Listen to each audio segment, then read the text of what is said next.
Hey, this is Danielle, and today we're going to make some easy card holders. All you're going to need for this project is a 1x3 and a table saw, and you're going to be making some groove cuts in here.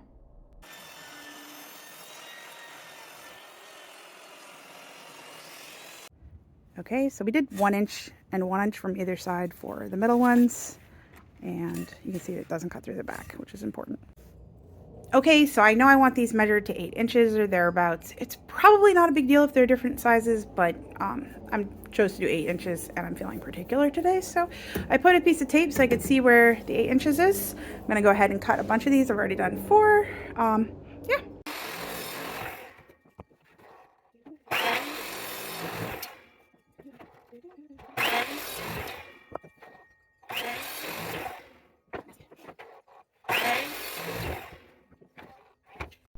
If you have any sharp edges, just make sure to sand them down. Once you've brushed off the dust, you can prime these and then paint them. Okay, because we don't want the bottoms scratching anything, we're going to pop some felt on here. So I'm just using white felt that I had sitting in my office, and I'm going to trace around it, and then I'll cut it out with my scissors here.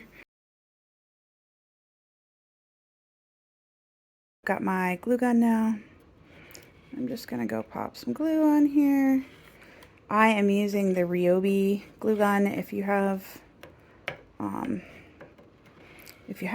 tools, totally worth getting because it has no cord, which is really a game changer. So there you go. Let's see, I'm just gonna pop this on. Okay, so I made a few of these, couple different colors. I may repaint some of them because the paint job wasn't quite perfect, but overall really happy with how these come out, and I think they'll be good gifts. We played a lot of board games, and we also gave the kids the arcade 1-up for Christmas, so I wanted them to have something to cover the screen with.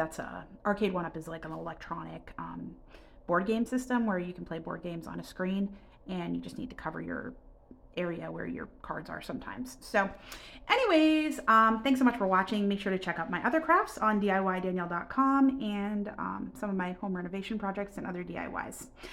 Thanks so much. Have a great day.